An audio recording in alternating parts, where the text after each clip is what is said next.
Bapak Ibu Saudara, tanpa terasa kita sudah memasuki bulan yang ke-7 di tahun 2023. Kalau beberapa waktu yang lalu banyak orang mengatakan tahun 2023 kalau tahun 2023 itu tahun yang akan ada banyak hal yang terjadi. Sehingga Tuhan menguatkan kita dengan memberikan tema tahun ini adalah tahun yang tidak tergoncangkan. Kita sebagai gereja yang tidak tergoncangkan. Amin. Apapun boleh terjadi di luar sana, tapi satu hal yang kita yakini, kita percayai, asal kita dekat dengan Tuhan, asal kita menyerahkan hidup kita sungguh-sungguh kepada Tuhan, maka iman kita tidak akan tergoncangkan. Kita akan tetap kuat di dalam Tuhan. Satu minggu ini saya mengalami banyak hal, secara pribadi saya mengalami banyak hal, dan itu membuat saya terkagum-kagum akan apa yang Tuhan kerjakan dalam kehidupan kami secara sekeluarga, juga kepada jemaat di tempat ini. Kalau hari Senin kemarin, hari Senin Selasa ada retreat sekolah minggu, kami sendiri juga ada acara organisasi. Memang satu minggu ini bisa dikatakan hari yang sangat-sangat melelahkan, tapi ada sukacita yang luar biasa. Hari Selasa kita dilayani oleh Yayasan El Safan, di mana hampir seluruhnya itu adalah orang-orang yang buta, ya, tunanetra, difabel, tunanetra. Tapi mereka melayani dengan luar biasa, mereka cinta Tuhan dengan luar biasa. Hari Rabu kami harus ke Semarang dengan meninggalkan mereka. Pengerja juga harus ke Semarang untuk mengikuti youth conference. Mereka selama beberapa hari, jadi dari hari Selasa pagi sampai hari Jumat pagi mereka ada di sini.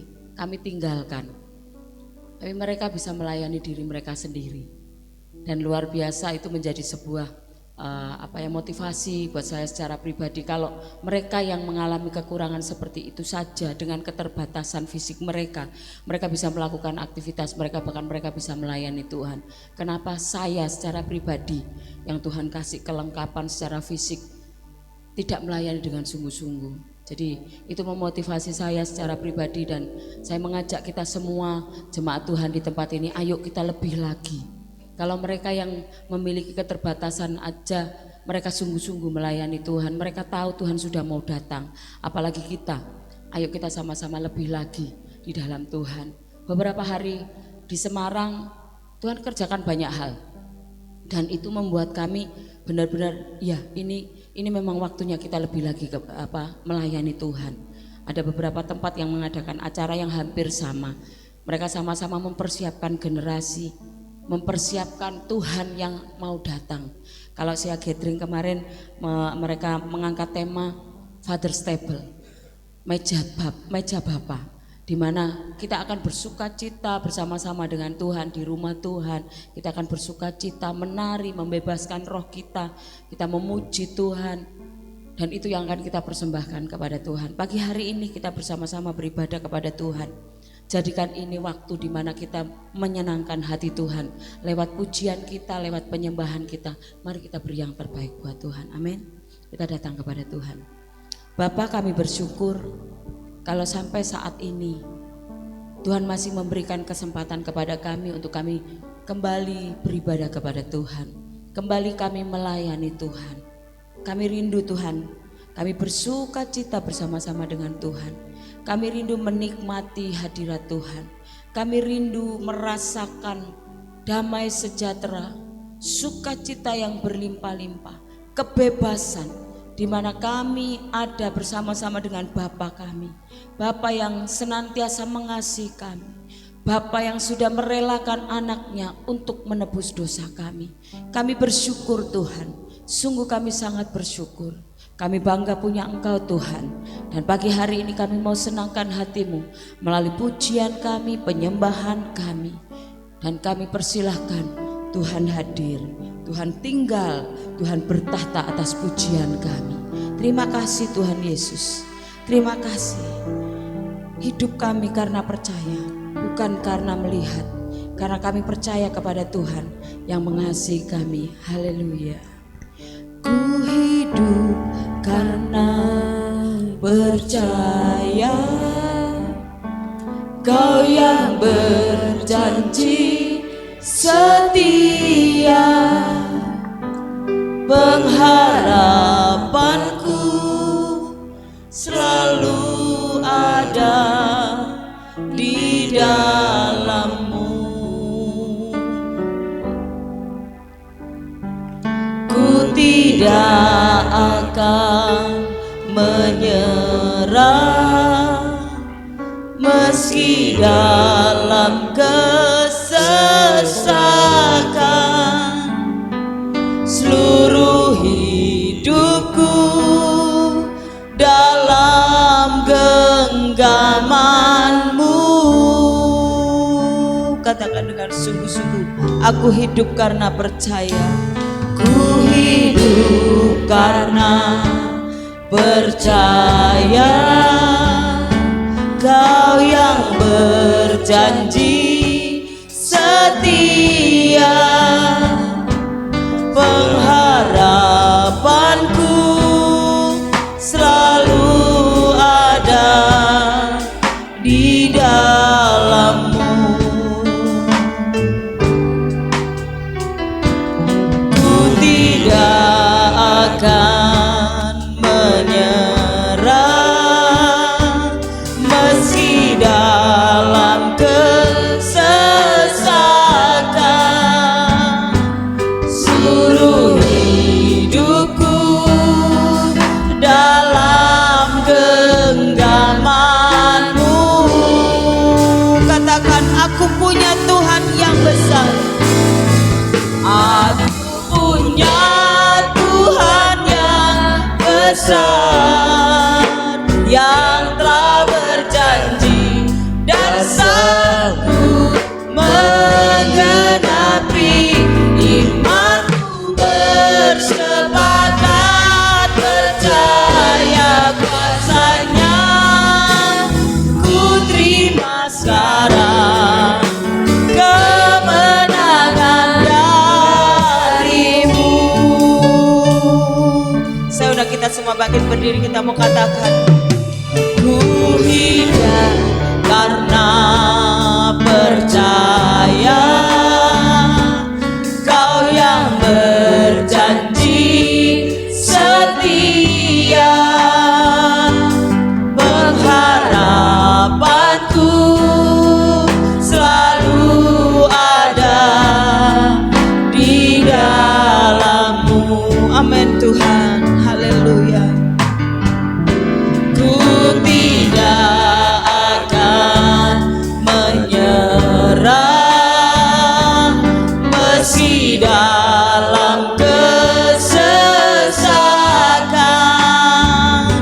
Seluruh hidupku dalam genggaman-Mu.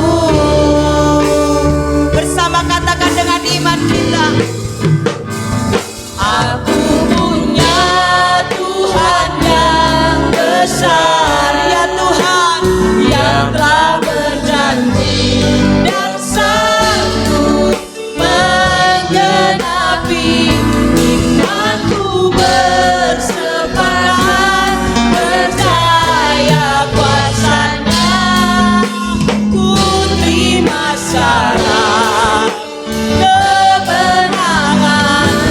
Aku punya Tuhan yang besar, yang telah berjanji dan sanggup menggenapi imanku. Bersepakat percaya kuasa-Nya, ku terima sekarang kemenangan. Aku punya Tuhan yang besar, yang telah berjanji dan sanggup menggenapi imanku. Bersepakat percaya kuasa-Nya, ku terima sekarang kemenangan. Aku punya Tuhan yang besar, Tuhan yang kami percayai setiap firman-Mu Tuhan. Tuhan. Tidak akan ada rencana-Mu yang gagal atas hidup kami Tuhan. Dan tidak akan ada lagi penundaan atas setiap janji Tuhan dalam kehidupan kami. Kami percaya Tuhan. Kami percaya. Haleluya. Amin. Amin Tuhan. Yang telah berjanji dan selalu menggenapi. Aku bersepakat percaya kuasa-Nya. Ku terima syarat, Ku terima. ku terima syarat, Ya Tuhan. ku terima syarat kemenangan dari-Mu.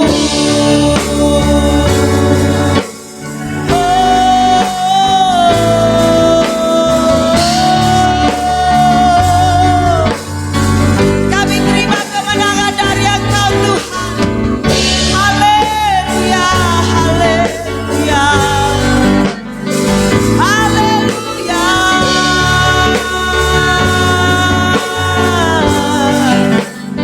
Kami punya Tuhan yang besar. Kami punya Tuhan yang ajaib. Kami bersyukur Tuhan. Kami percaya setiap firman Tuhan. Kami percaya setiap janji-Mu Tuhan. Haleluya, haleluya, haleluya. Haleluya, haleluya. Haleluya. Yesus, Engkau luar biasa Tuhan. Kami menyembah-Mu, kami tinggikan nama-Mu Yesus Tuhan. Haleluya, haleluya, haleluya. Haleluya, haleluya. Haleluya, haleluya. Yesuslah Tuhan. Ajaib nama-Mu Yesus. Haleluya, haleluya, haleluya.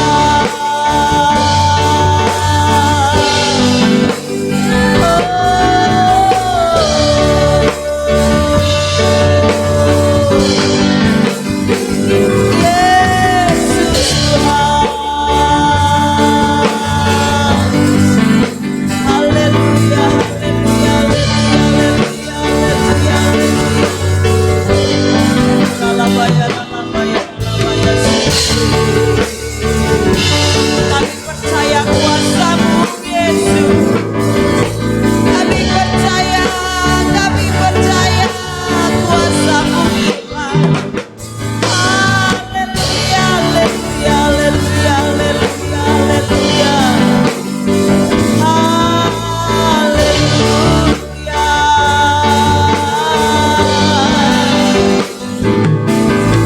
Yesus Tuhan.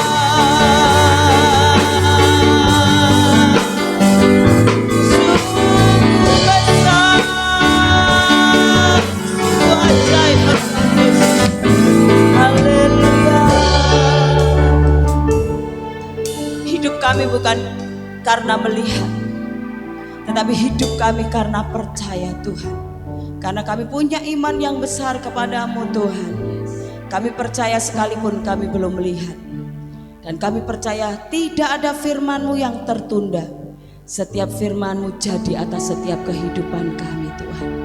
Olehnya kami mau menjadi penyembah-penyembah-Mu, yang menyembah Engkau dalam roh dan kebenaran, yang memberi penyembahan kami setiap hari sebagai persembahan kami di hadapan-Mu Tuhan. Haleluya Yesus, haleluya, haleluya, haleluya. Ku tahu hidupku adalah penyembahan. Kau ciptakanku dalam kemuliaan-Mu.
roh kami untuk menyembah Engkau, memuji Engkau Tuhan.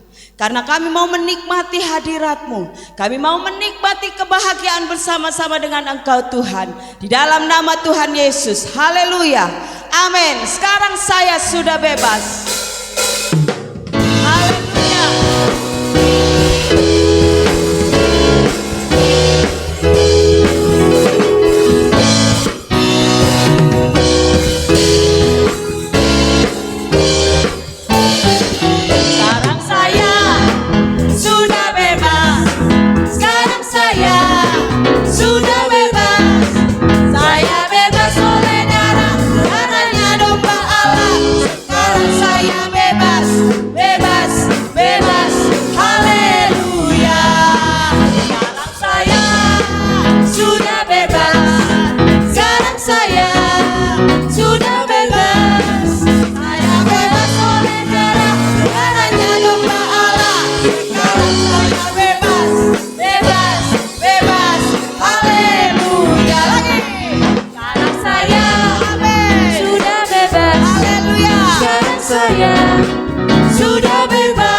kuasa di dalam darah Tuhan.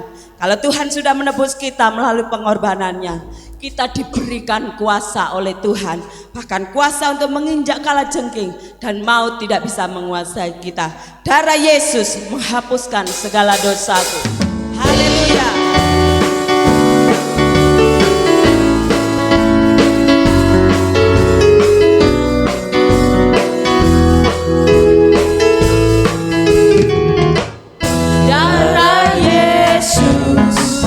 Menghapuskan segala dosaku, bilur Yesus menyembuhkan segala sakitku, kasih Yesus, oh sungguh indah,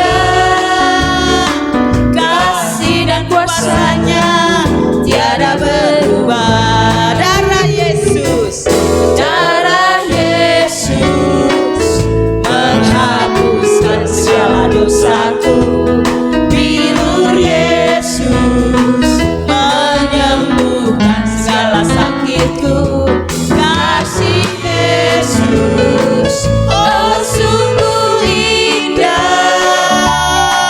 kasih dan kuasanya tiada berubah. Dia kuatkan, yang sakit Dia sembuhkan, yang susah Dia hidupkan. Haleluya. Yesus sungguh indah, kuasa Yesus tak berubah, dulu sekarang dan selama-lamanya. Dia kuatkan, yang sakit Dia sembuhkan, yang susah Dia hidupkan. Haleluya. Kasih Yesus sungguh indah, kuasa Yesus tak berubah, dulu sekarang dan selama-lamanya. Dia kuatkan, yang sakit Dia sembuhkan, yang susah Dia hidupkan. Haleluya. Yesus sungguh indah, kuasa Yesus tak berubah, dulu sekarang dan selama-lamanya. Dia kuatkan, yang sakit Dia sembuhkan, yang susah Dia hidupkan. Haleluya. Yesus sungguh indah, kuasa Yesus tak berubah, dulu sekarang dan selama-lamanya. Dulu sekarang dan selama-lamanya. Amin. Dulu sekarang dan selama-lamanya. Haleluya. Kasihnya Tuhan itu bukan hanya dulu, tetapi sampai selama-lamanya. Bahkan Tuhan sanggup mengangkat kita. Tuhan tidak pernah memandang latar belakang kita. Tuhan tidak pernah memandang setiap dosa-dosa yang pernah kita lakukan. Karena Tuhan sangat mencintai kita. Amin. Kita mau siapkan hati kita untuk terima firman Tuhan. Haleluya Yesus. Kami serahkan hidup kami kepadamu Tuhan. Karena Engkau mencintai kami, bahkan Engkau lebih dulu mengasihi kami Tuhan. Olehnya kami lebih lagi, kami rindu lebih lagi juga mengasihi Tuhan. Karena Engkau sangat menghargai kami. Kami pun mau belajar menghargai setiap pengorbanan Tuhan. Kasih Tuhan yang besar atas kami. Terima kasih Tuhan Yesus. Terima kasih Tuhan. Haleluya. Saudara kita semua kembali bangkit berdiri. Hidupmu berharga bagi Allah. Tiada yang tak berkenan di hadapannya. Dia ciptakan kau seturut gambarnya. Sungguh terlalu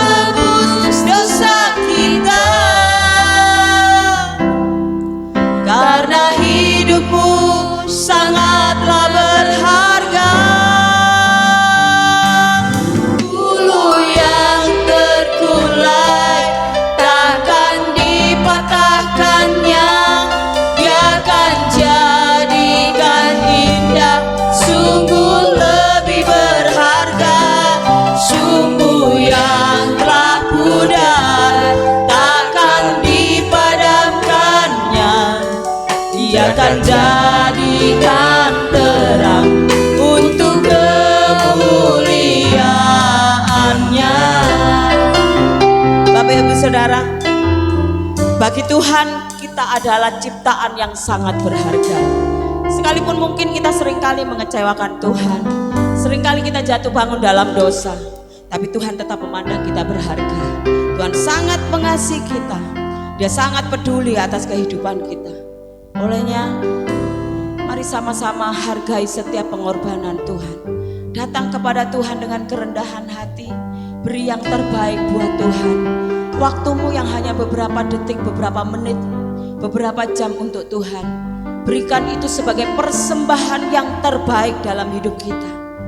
Kita mau balas cinta kasih Tuhan dengan kita belajar memberi waktu kita, hati kita, hidup kita untuk Tuhan.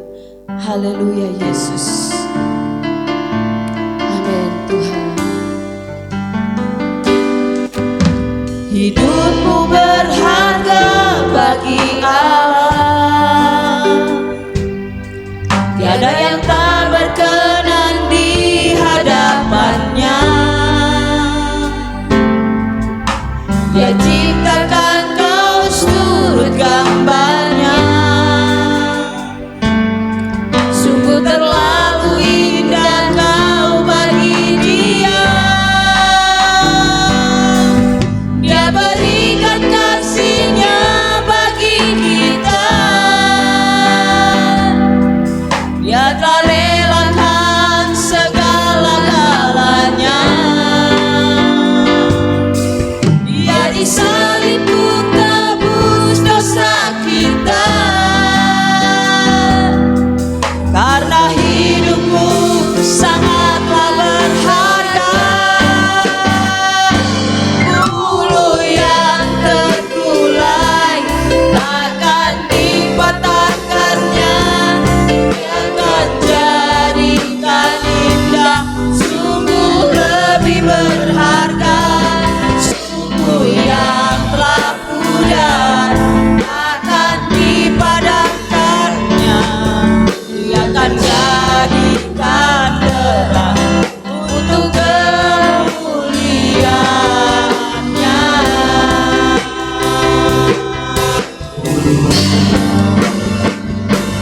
Bulu yang terkulai akan dipatahkannya.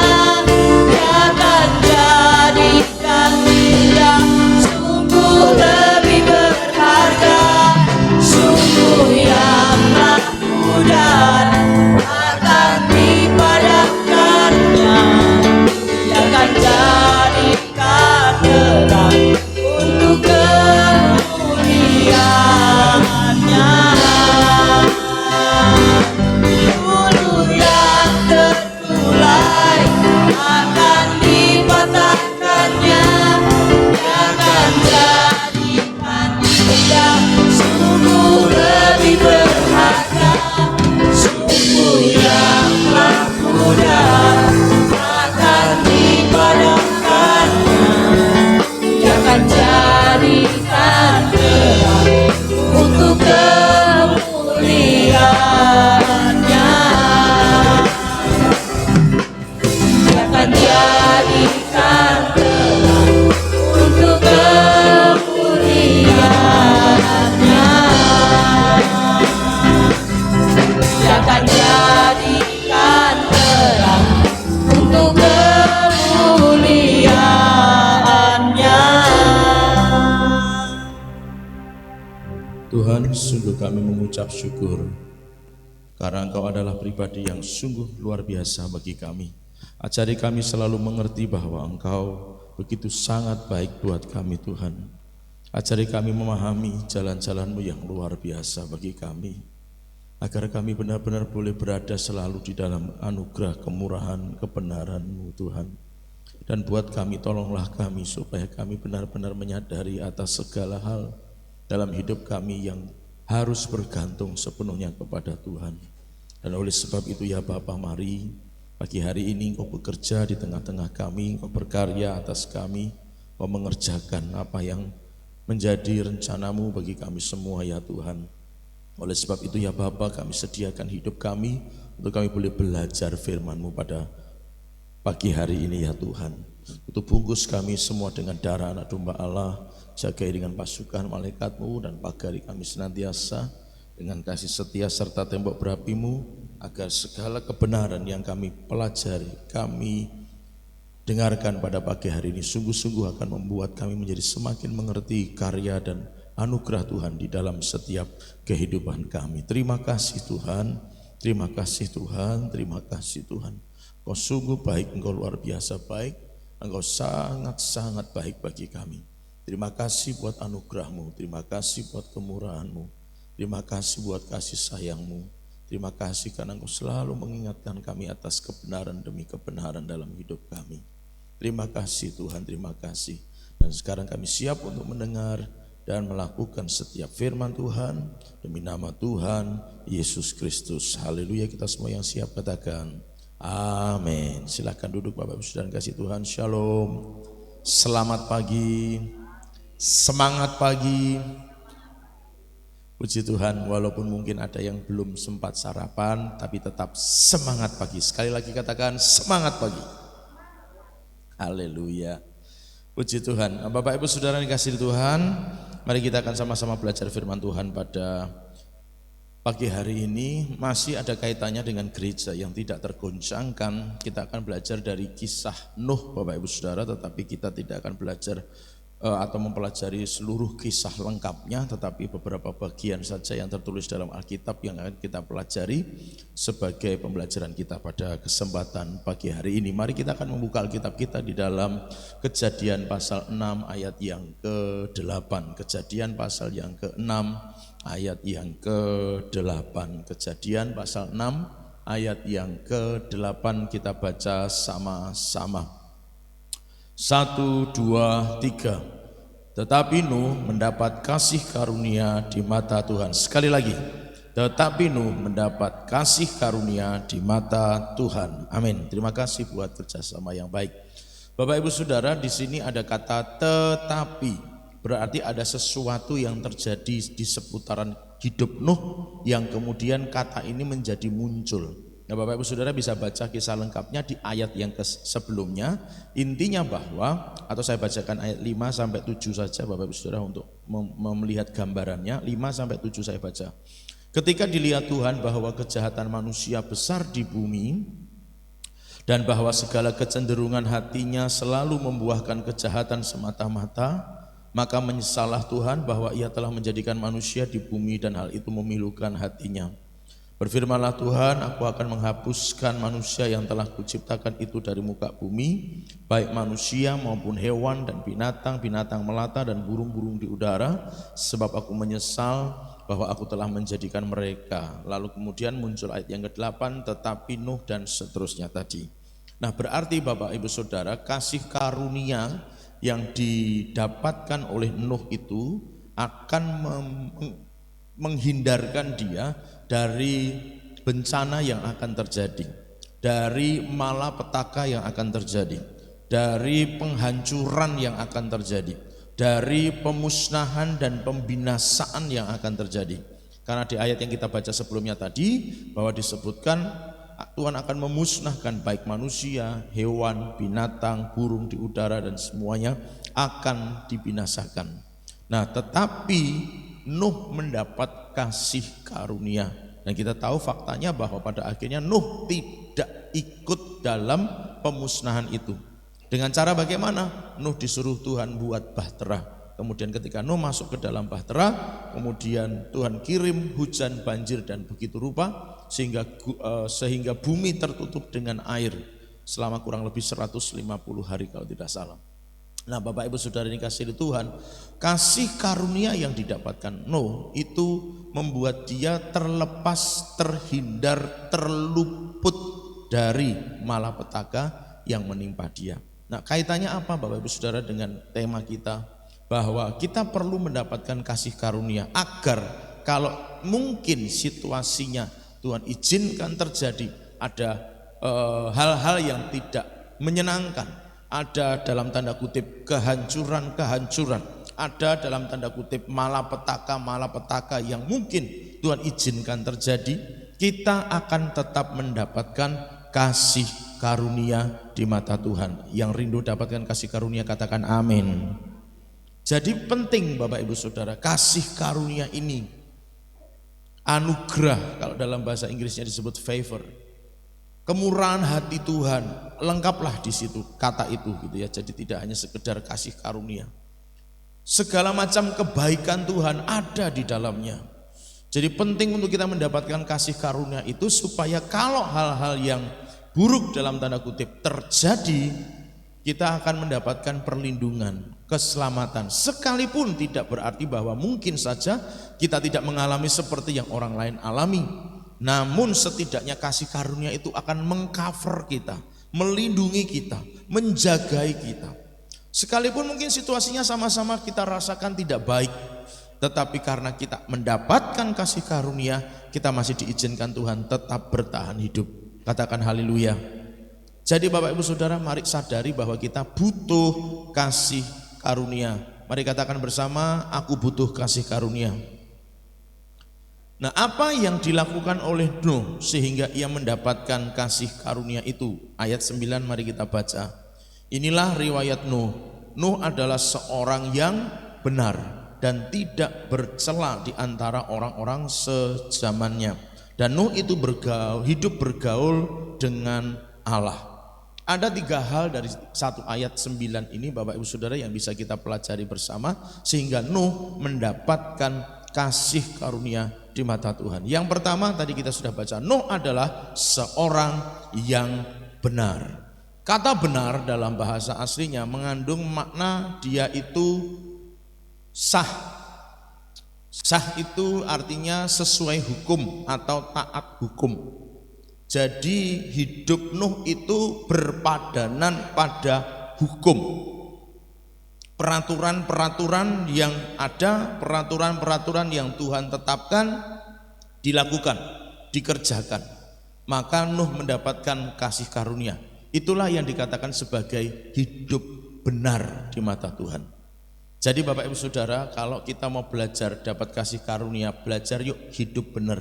Salah satu makna hidup benar apa? Taat hukum, tunduk pada hukum, hiduplah sesuai dengan hukum. Hukum yang paling tinggi apa? Alkitab, firman Tuhan.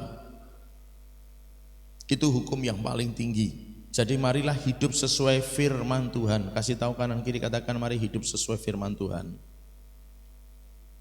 Apa yang firman Tuhan katakan? Yuk menginjil, yuk mengampuni, yuk mengasihi, yuk berkemurahan hati, yuk melayani, yuk beribadah. Bagian mana yang belum kita lakukan? Yuk menabur, yuk memberi buah, yuk berdoa, yuk usahakan kesejahteraan kota, yuk beri tumpangan. Masih banyak lagi Bapak Ibu Saudara firman Tuhan yang datang kepada kita. Bagian mana yang belum kita kerjakan? Mari sama-sama kita berjuang untuk mengerjakannya supaya kita disebut sebagai orang yang benar. Dengan demikian kita mendapatkan kasih karunia. Dan kalau kita mendapatkan kasih karunia dalam kasih anugerah Tuhan yang besar itu, kita terluput dari malapetaka. Katakan amin. Benar itu juga mengandung makna bahwa dia adil. Adil itu memang tidak selalu berbicara sama rata. Belajar dari talenta yang Tuhan berikan, adil itu adalah sesuai kemampuan. Tapi kadang-kadang orang kok kayak nggak ngerasa bahwa dia itu diberi talenta agak banyak oleh Tuhan sehingga dia ngeluh, kok aku. Padahal mungkin talentanya memang dipercayain Tuhan 5. Kalau orang yang dikasih Tuhan 5 talenta ya harus dikerjakan 5. Bapak Ibu Saudara renungkan begini. 1, 2, 5 talenta. Kira-kira Bapak Ibu Saudara, kalau 1 talenta itu dikerjakan dalam 2 jam, berarti yang dapat 5 talenta harus menghabiskan berapa jam? 10 jam baru selesai. Ini hanya untuk penggambaran saja ya Bapak Ibu Saudara, tapi tidak berarti 100% mutlak seperti itu. Tapi ini hanya untuk penggambaran saja. Kalau 1 talenta dikerjakan 2 jam, maka yang 5 talenta butuh waktu 10 jam. Lebih lama, jauh lebih lama dibandingkan dengan yang dapat 2 talenta. 2 talenta itu butuh waktu 4 jam, selisihnya sudah ada 6 jam. Apalagi dengan yang 1 talenta, butuh 2 jam. 2 jam kerjakan, selesai. Tapi kadang-kadang orang berpikir, kok saya yang lebih banyak, kok saya yang lebih lama. Bapak Ibu Saudara renungkan, kalau memang Tuhan percaya lebih banyak talenta dalam hidup kita butuh perjuangan lebih banyak, lebih keras. Kita butuh usaha lebih banyak, lebih keras. Kita butuh energi yang lebih banyak, lebih keras untuk mengerjakan yang 5 talenta tadi. Jadi memang secara dalam tanda kutip durasi kita mungkin memang jadi lebih panjang, lebih lama, lebih banyak, atau bahasa negatifnya lebih capek untuk mengerjakan yang 5 talenta. Itu masing-masing pribadi. Belum kalau kita bicara gereja lokal. Gereja lokal A, B, C memiliki talenta yang berbeda yang dipercayakan Tuhan kepada masing-masing gereja. Dan untuk mengerjakannya butuh waktu yang mungkin lebih banyak. Karena jelas 5 talenta butuh waktu yang lebih banyak untuk mengerjakannya. Tapi Bapak Ibu Saudara, mari kita menyadari itulah keadilan yang Tuhan ajarkan. Namun juga berarti adil itu sepenuhnya jadi milik Tuhan. Alkitab menulis 6 hari buat kamu tapi 1 hari untuk aku. Itu dalam konteks perjanjian lama. 6 hari kamu boleh bekerja tapi 1 hari sabat buat aku. Tapi apakah itu artinya bahwa mereka beneran cuman sehari aja ibadah sama Tuhan? Enggak. Fakta menunjukkan bahwa mereka punya sinagog. Orang Yahudi punya sinagog adalah gereja dalam bentuk yang lebih kecil, gitu ya. Gereja yang lebih kecil yang ada di masing-masing wilayah. Ada gereja besar mereka pusatnya di Yerusalem, gitu kan. Tapi di masing-masing wilayah ada gereja-gereja kecil, tempat-tempat ibadah kecil. Kalau nggak boleh disebut gereja, tempat-tempat ibadah orang Yahudi namanya sinagog. Jadi kecil. Sehingga akses untuk beribadah kepada Tuhan jadi lebih mudah. Tidak harus pergi ke Yerusalem yang menjadi pusat peribadahan mereka. Dan itu diizinkan. Dan di sinagog mereka belajar firman Tuhan, berdoa kepada Tuhan juga setiap waktu, setiap saat di mana mereka perlu.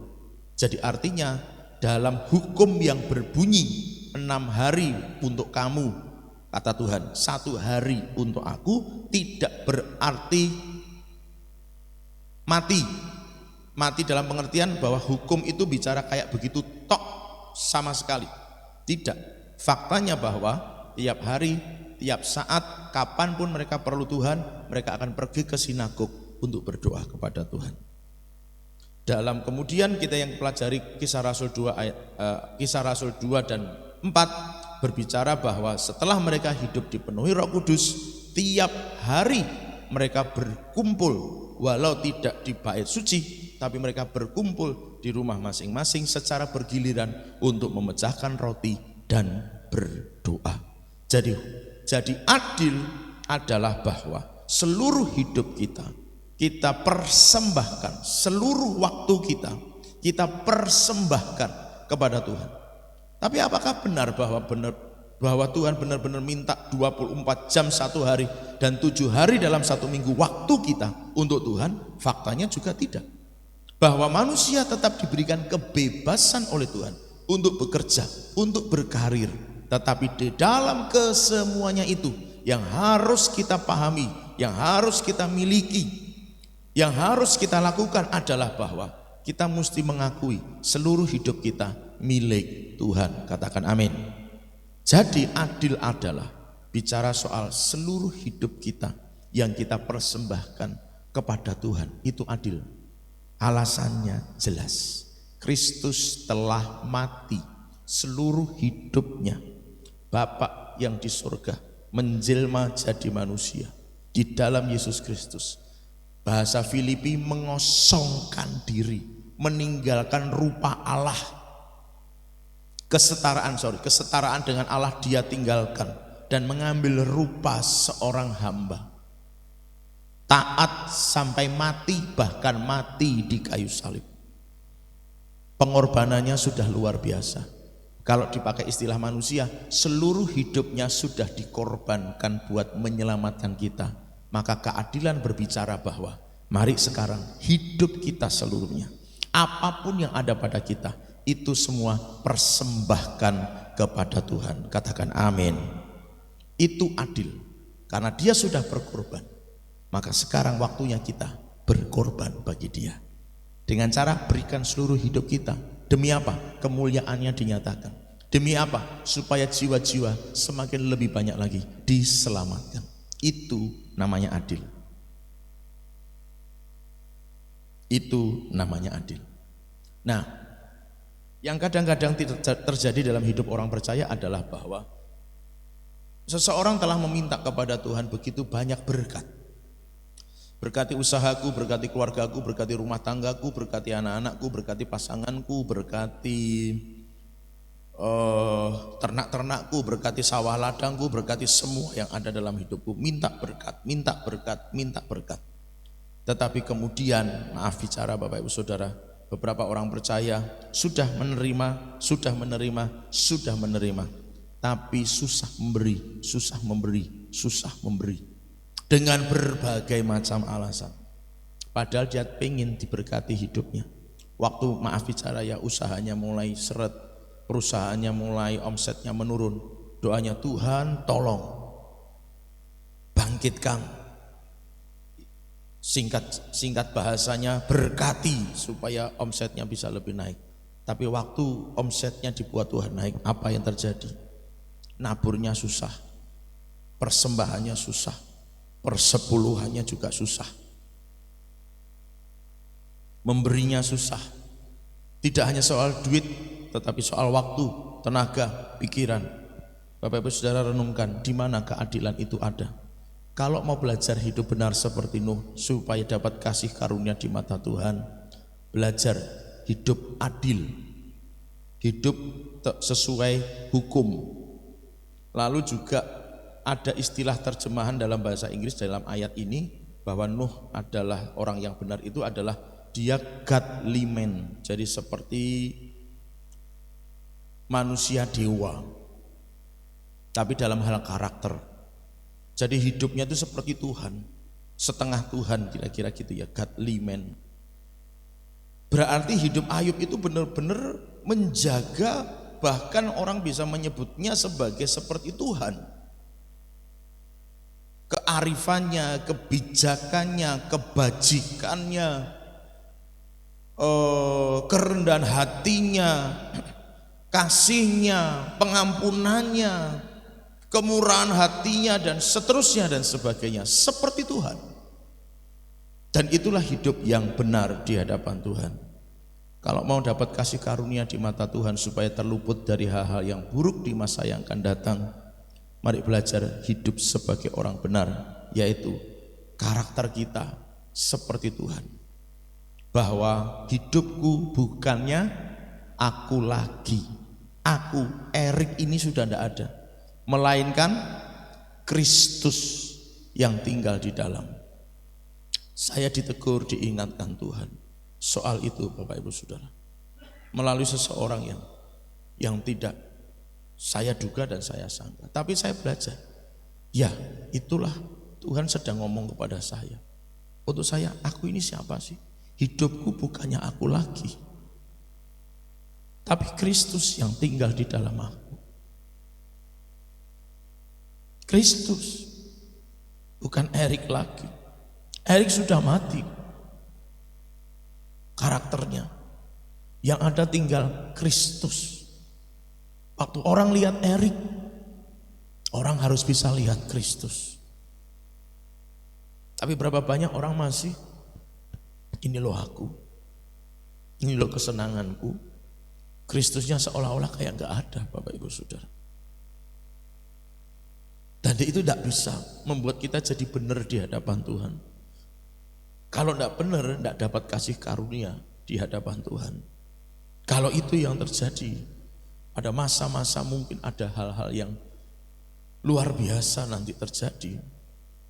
Kita nggak akan bisa terluput dari itu, karena kita tidak di dalam kasih karunia.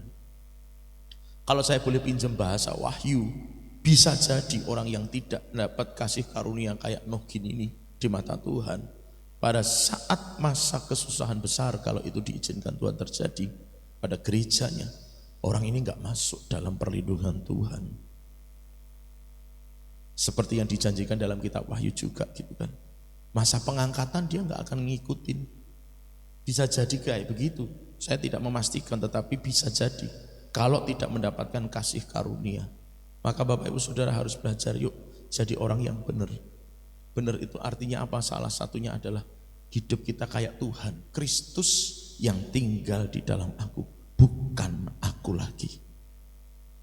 Katakan kanan kiri, Kristus tinggal di dalam hatimu. Amin. Amin.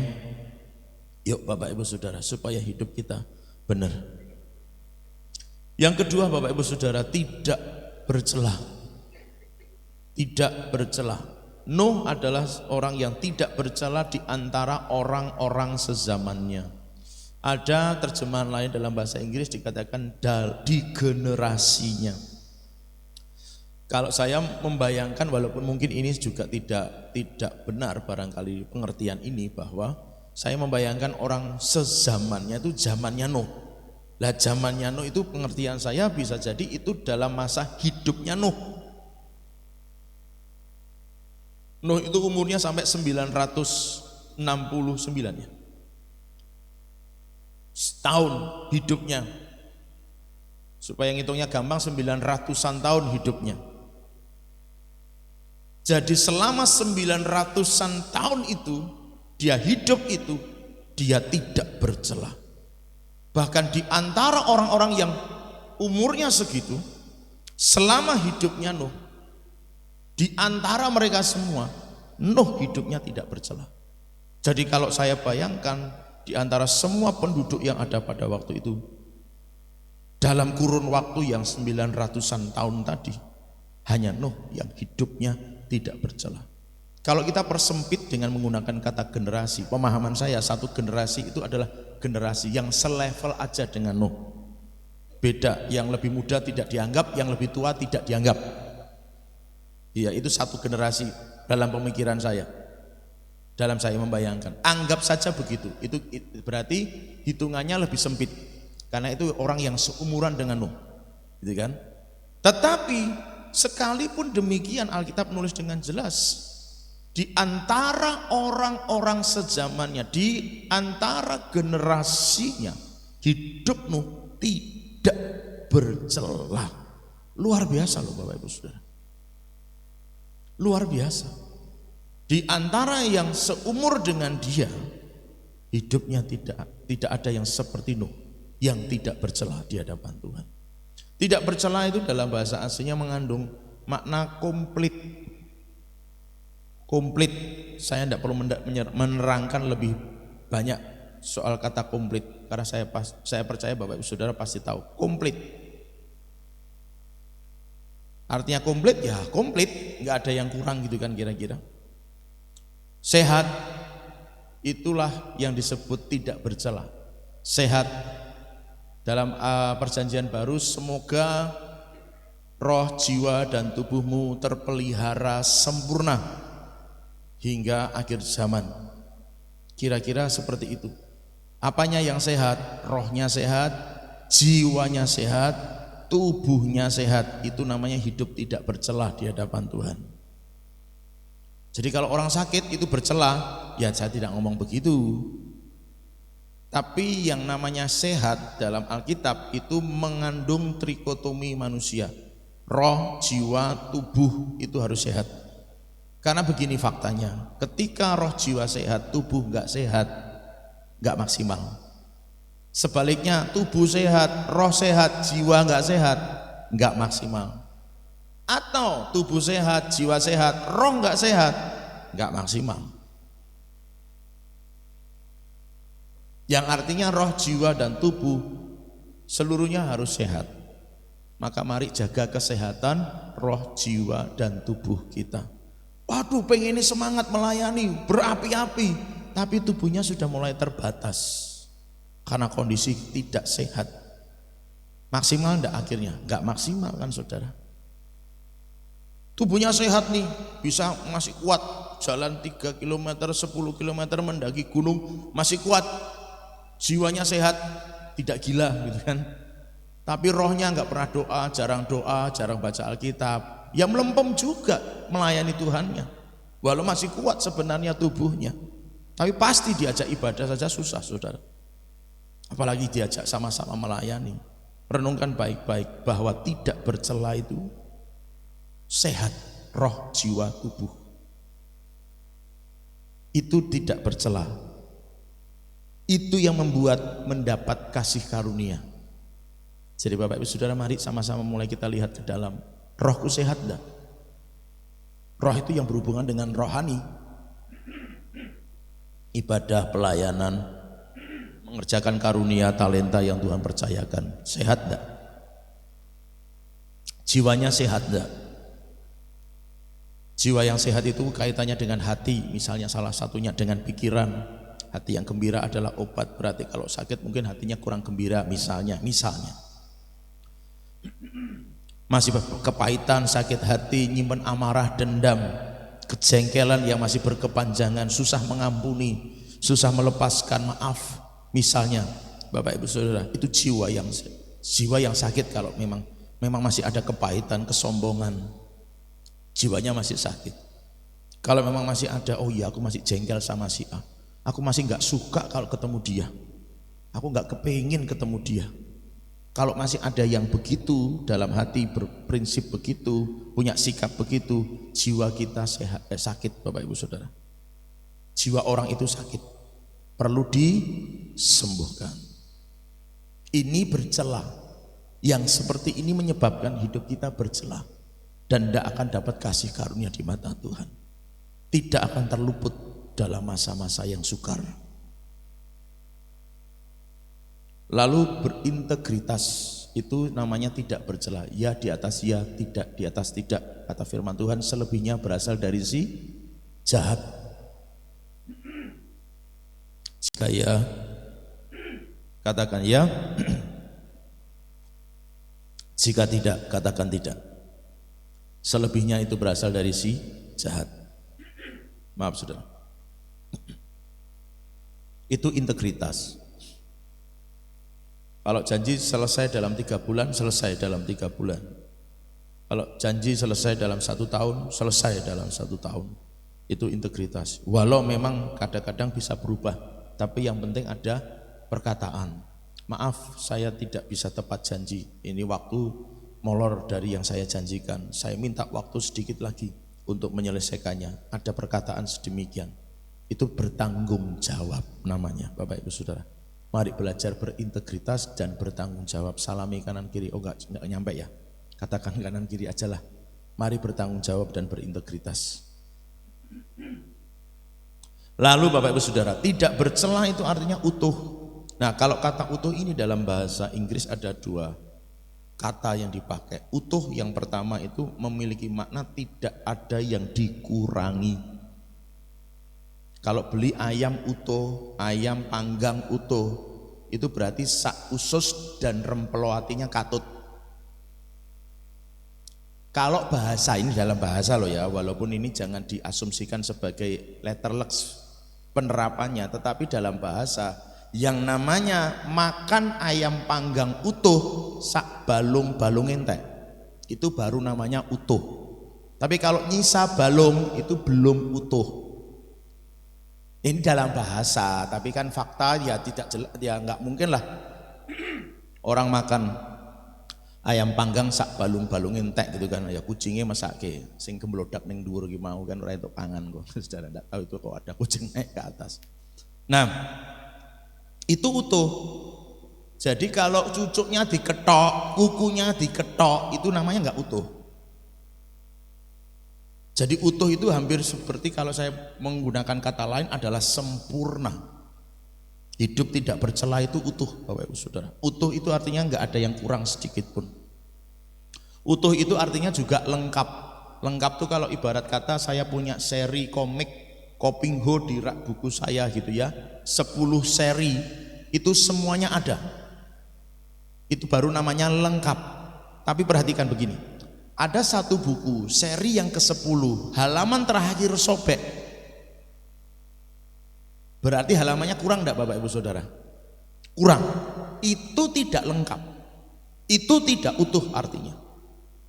Jadi utuh itu benar-benar harus ada seperti sebagaimana adanya. Kalau satu buku ada 100 halaman, saya punya koleksi 10 buku, maka halaman yang tertera, seluruh jumlah halaman yang ada di dalamnya harus 100 kali 10. Berapa sih? 1000. Harus ada 1000 halaman. Harus ada 1000 halaman. Satu lembar saja walaupun itu bagian belakang cuman isinya penerbit, percetakan misalnya begitu, enggak penting, enggak ada, bukan bagian dari isi dari komik itu misalnya buku itu. Tetapi itu namanya tetap tidak utuh. Tidak lengkap. Jadi kalau ingin tidak bercela, belajarnya hidup utuh. Membayangkan utuh gimana dalam hidup kita. Ada buah roh, buah kasih, buah pertobatan, buah pelayanan, buah jiwa-jiwa. Masing-masing punya rinciannya. Buah roh ada 9, gitu kan? Buah kasih itu ada 13 kalau tidak salah. Buah pelayanan ada macam-macam. Buah pertobatan, buah jiwa-jiwa. Semuanya harus utuh, lengkap, tidak ada yang kurang. Sudah semuanya buah rohnya ada 9, cuma 8 dikerjakan, artinya belum utuh. Belum utuh itu artinya bercela. Buah rohnya sudah 9, buah kasihnya tinggal 1, belum bisa mengampuni misalnya begitu. Yang lainnya juga sudah lengkap, sudah dikerjakan semuanya, tinggal 1 aja di buah kasih, tinggal 1 doang yang belum dikerjakan. Itu artinya belum utuh, bercela di hadapan Tuhan. Buah pelayanan, ada buah pertobatan, ada buah jiwa-jiwa yang juga harus dikerjakan.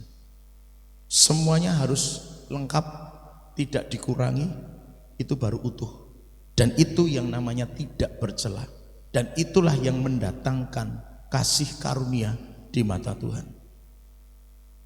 Saudaraku ini kasih dari Tuhan, mari sama-sama minta anugerah kemurahan Tuhan, kekuatan, kemampuan yang dari Tuhan sendiri untuk membuat kita bisa hidup tidak bercela di hadapan Tuhan.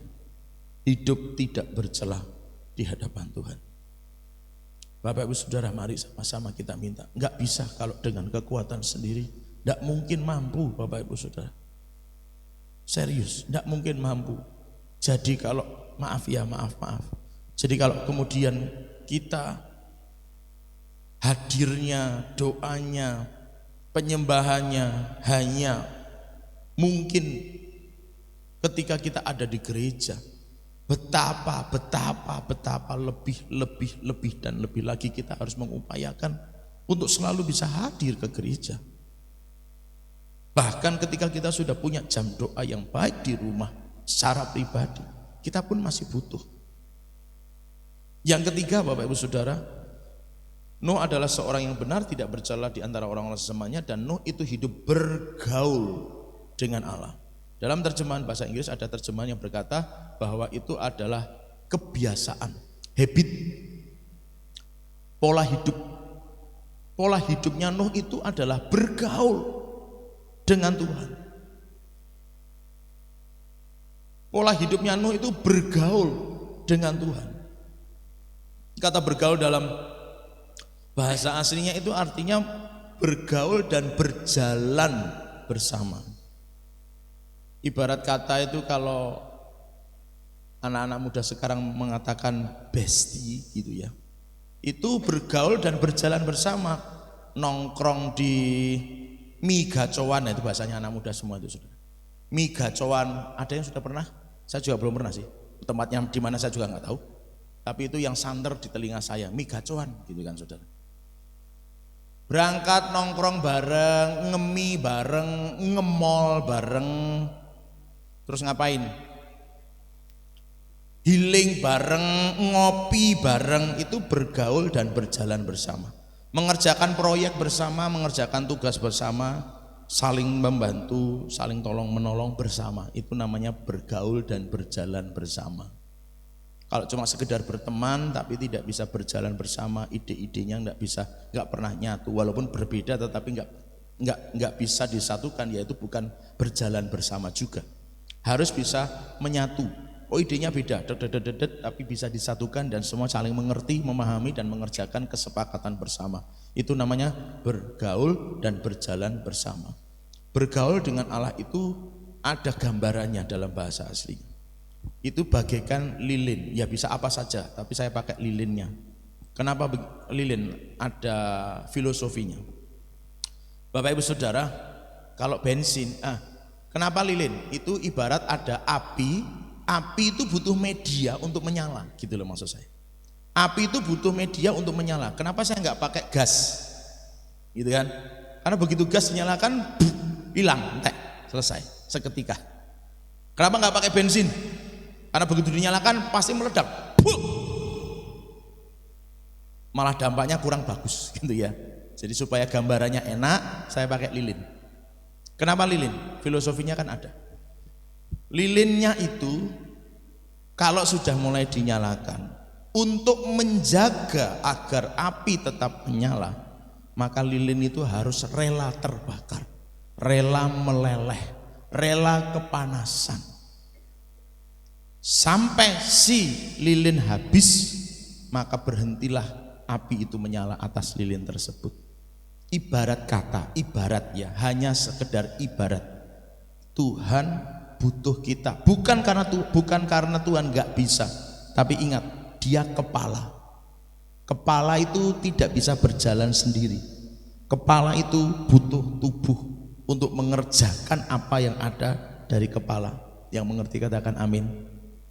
Benar kan saudara? Idenya dari sini. Yesus Kristus adalah kepala gereja. Gereja adalah tubuhnya. Ibarat api, Tuhan butuh lilin, media untuk menyala. Dan si lilin ini harus punya kerelaan untuk terbakar, panas dan meleleh. Selama masih tetap mau jadi lilin yang terbakar, yang meleleh, yang kepanasan, api itu akan tetap menyala. Bergaul dengan Tuhan itu artinya tetap jaga Tuhan dalam hidup kita. Apapun yang Tuhan kerjakan bagaikan harus meleleh, harus terbakar, harus kepanasan. Jadilah lilin terus. Jadilah lilin yang tidak pernah habis, supaya Tuhan tetap menyala dalam hidup kita sampai seluruh isi kota ini diselamatkan, sampai seluruh kota ini dipenuhi kemuliaan Tuhan, sampai seluruh bangsa ini dipenuhi kemuliaan Tuhan. Katakan amin. Tanpa ada gereja yang mau meleleh demi api Tuhan menyala, tidak akan pernah terjadi kebangunan rohani. Fakta menunjukkan setiap kematian karena Injil, setiap orang-orang yang mati martir, mati karena Injil, selalu dibarengi dengan kebangunan rohani. Selalu, dimanapun di seluruh dunia ini, ketika ada yang mati martir di kota itu pasti akan mengalami kebangunan rohani. Artinya harus ada yang rela jadi lilin yang meleleh. Harus ada yang rela. Hidup bergaul itu artinya aku rela jadi lilin yang meleleh, supaya api Tuhan tetap menyala melalui hidupku. Sekalipun kalau dalam konteks Nuh, pada akhirnya nggak semua orang, nggak ada orang yang mau dengerin beritanya Nuh akan ada hujan, banjir, bandang yang melanda bumi ini. Yang mau selamat, mari masuk dalam bahtera yang aku bangun. Faktanya tidak ada yang mau. Tapi Nuh tetap jadi lilin yang menyala dan terbakar habis. Istilahnya begitu. Untuk memberi terang kepada orang-orang di zamannya. Walau orang-orang di zamannya tetap menolak untuk mengikuti apa yang Nuh sampaikan. Tapi bukan itu tujuannya. Tujuan hidup bergaul dengan Tuhan tetap aku jadi tubuh yang harus mengerjakan bagian yang Tuhan inginkan. Kalau Tuhan sendiri yang bekerja di bumi ini, bisa enggak? Ya bisa. Tapi ibarat kata itu seperti orang sulapan nanti. Walau pada akhirnya kalau beneran-beneran seperti yang Alkitab juga pernah tulis, beneran-beneran bahwa enggak ada gerejanya yang mau berangkat, Tuhan bisa pakai apa saja. Dalam catatan Injil, Yesus pernah berkata, menceritakan kalau kalian enggak ada yang mau menyembah aku, menyembah Bapa maksudnya, maka Tuhan akan membuat batu-batu ini menyembah. Sampai pada tingkat tertentu kalau enggak ada gereja yang mau jadi lilin supaya api Tuhan nyala, Tuhan bisa pakai apa saja sebenarnya. Tapi kan itu bukan hal yang diinginkan. Tuhan panggil saudara dan saya menjadi tubuh Kristus. Bahasa itu harus mengerti Bapak Ibu Saudara bahwa Kristus kepalanya, butuh tubuh untuk menjalankan apa yang menjadi visi misi Kristus di bumi ini. Maka Tuhan dalam bahasa manusianya, Tuhan butuh saudara dan saya sebagai anggota tubuh ini untuk mengerjakan apa yang menjadi blueprint surga, apa yang menjadi rencana surgawi. Hingga kerajaanmu datang, kehendakmu jadi di bumi sama seperti di surga. Butuh saudara dan saya, butuh tubuh Kristus. Butuh kita sebagai lilin supaya apinya tetap menyala. Itu namanya bergaul bersama dengan Tuhan. Jadi tidak terpisahkan. Lilin api itu akan terus tetap menyala selama lilinnya tetap ada. Tidak akan pernah mati selama lilinnya tetap mau jadi lilin yang menyala, yang dibakar, yang kepanasan, yang meleleh. Itu bergaul. Artinya enggak terpisahkan hidupnya dari Tuhan. Tidak pernah ada kata berhenti walau sedetik pun. Lilin itu tetap menyala. Tidak pernah berhenti sedetik pun. Istilahnya seperti itu. Itu namanya bergaul. Dan itulah yang menyebabkan Nuh mendapatkan kasih karunia di hadapan Tuhan, di mata Tuhan. Hidup bergaul. Sudahkah kita terus melekat dengan Tuhan? Ibarat lilin tetap menyala. Atau padamkah api itu atas hidup kita? Karena kekurang gairahan kita dalam memuji menyembah, kekurang gairahan kita dalam melayani, kekurang gairahan kita di dalam beribadah. Mungkinkah api Tuhan masih menyala dalam hidup kita Bapak Ibu Saudara? Karena tidak bisa tidak bahwa kekristenan harus berhubungan dengan ini. Kalau yang namanya menyala pasti bergairah. Biarlah rohmu menyala-nyala dan layani. Orang yang menyala pasti melayani. Tidak mungkin tidak. Mau dipakai bahasa apapun, Alkitab nulisnya jelas. Rohmu menyala-nyala dan layani. Memang orang yang tidak melayani bisa jadi rohnya enggak menyala. Maka Bapak Ibu Saudara mohon maaf, bukan untuk membangun sebuah alasan ketika kita mungkin tidak bisa mengerjakan bagian kita. Tapi coba renungkan kebenaran ini bahwa kalau kita kurang gairah melayani, beribadah, itu artinya kita kurang menyala. Jadi ada kemungkinan kita tidak jadi lilin, belum jadi lilin yang mau dinyalain. Enggak siap meleleh, enggak siap kepanasan. Jadilah lilin yang tetap menyala bagi Tuhan, katakan amin. Sekali lagi, jadilah lilin yang tetap menyala bagi Tuhan, katakan amin. Supaya apa? Dunia ini diterangi, orang-orang sezamannya diterangi. Terserah mereka mau percaya atau tidak, terserah mereka mau terima atau tidak. Tapi jadilah lilin yang menyala, bukan lilin yang padam. Lilin yang padam itu adanya di mall, betul ya? Di rak buku mungkin bukan rak, ya rak lah intinya, bukan rak buku, di rak. Berfungsikah lilin itu? Tidak, hanya jadi pajangan atau sesuatu yang mau dijual. Kalau lilin itu enggak menyala, akan tergadai lagi kepada iblis. Padahal Yesus sudah menebus, menyelamatkan, supaya kita bisa jadi lilin yang menyala. Bapak Ibu Saudara, mari jadilah benar, jadilah tidak bercela, jadilah lilin yang terus menyala, jadilah orang yang terus bergaul dengan Tuhan, dan itu menjadi pola hidup kita. Bergaul dengan Tuhan jadi pola hidup kita, selalu bergaul, selalu menyala, mengizinkan Tuhan menyala atas hidup kita. Supaya apa? Mendapatkan kasih karunia di mata Tuhan. Mari kita akan datang, mempersiapkan diri kita untuk kita menikmati perjamuan kudus pada pagi hari ini.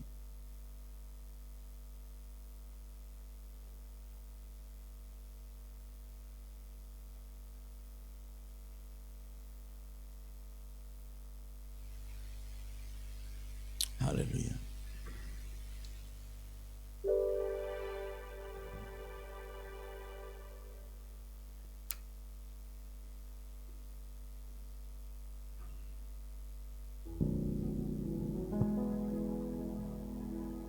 Ku tahu hidupku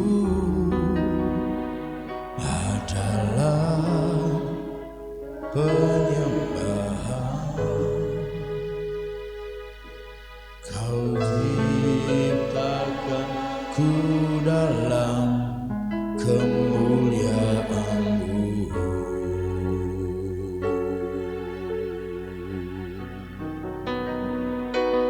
Ku tahu hidupku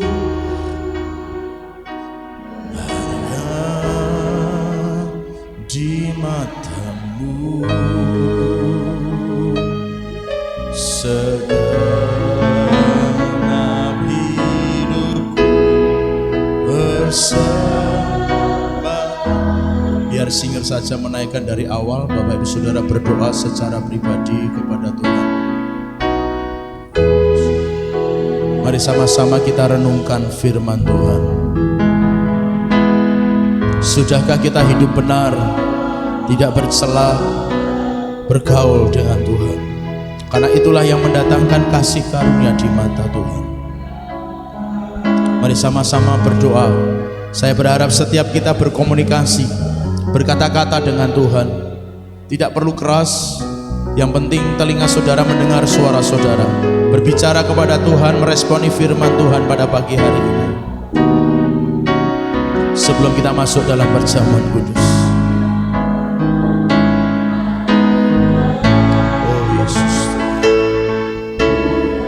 Jadikan kami hidup benar, jadikan kami hidup tidak bercela, jadikan kami hidup bergaul dengan-Mu senantiasa ya Tuhan, supaya kami mendapatkan kasih karunia di mata-Mu. Tuhan, kami perlu Engkau. Tuhan Yesus, kami butuh Engkau. Tuhan Yesus, ampuni kami. Tuhan Yesus, ampuni kami.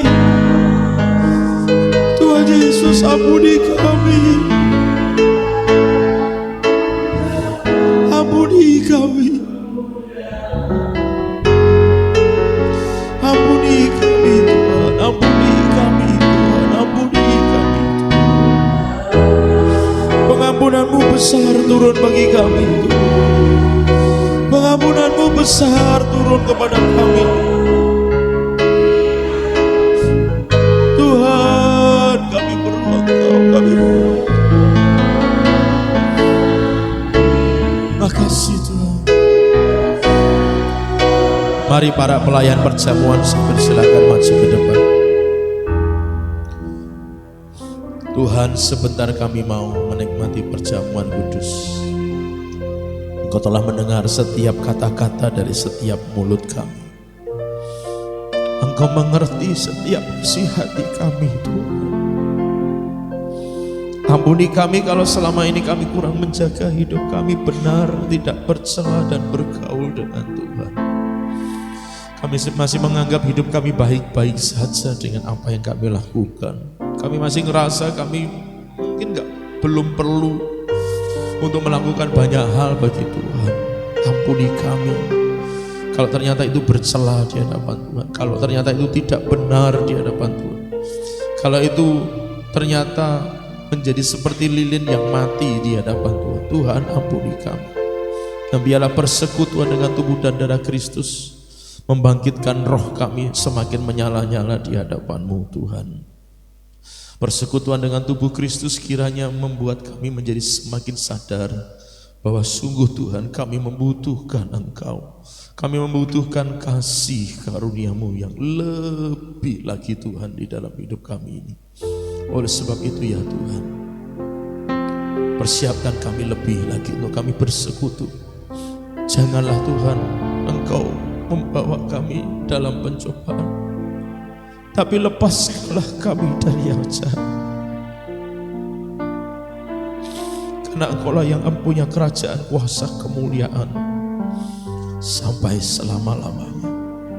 Datanglah kerajaan, jadilah kehendak di hidup kami sama seperti di surga. Dalam nama Bapa, Anak dan Roh Kudus.